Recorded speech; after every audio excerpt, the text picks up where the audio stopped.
Hi, it's Kim. I'm back at Disneyland today, and we're going to talk about the DOS program. Earlier this week, there was an update to the language to the DOS program that may benefit your family. So previously, DOS was described as being for guests only, and that's the key word, with developmental disabilities like autism or similar. This week, that word only has been removed.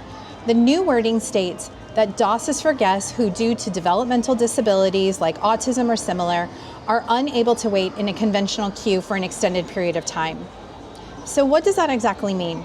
I spoke with an accessibility cast member this week, and here's what she shared to give me some clarity. Instead of focusing on a specific diagnosis, the accessibility cast members will now be focusing more on the challenges a guest may face while they're in the park. So, during the registration process, they'll ask about those challenges and difficulties while waiting in line or being in certain environments within the parks. And they're going to match those challenges with the accommodation that they may be able to offer. DOS still works in the same way that it's worked before. It's not an immediate return time. You'll still request those return times through the Disneyland app. That hasn't changed. But now the accessibility cast members are offering other accommodations that may be available.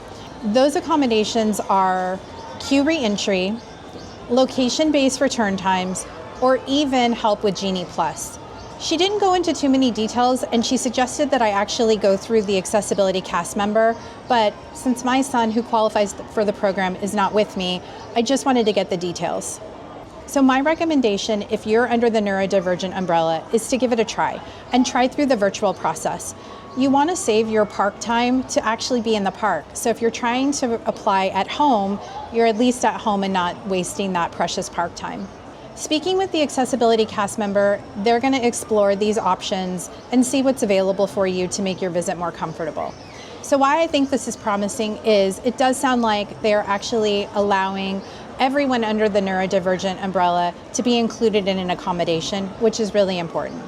If you have more questions, always feel free to reach out, and I'm happy to answer or help you through the DOS process.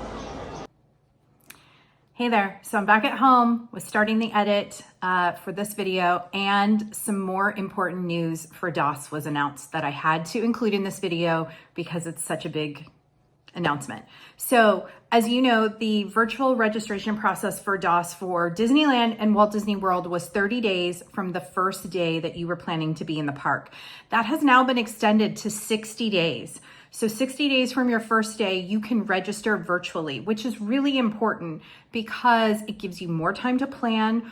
Also, the virtual registration process can be fairly lengthy. I have been on hold for hours at a time, which now I hope with this 60-day that could potentially help that, but also it helps for your planning. You're not waiting to the last minute.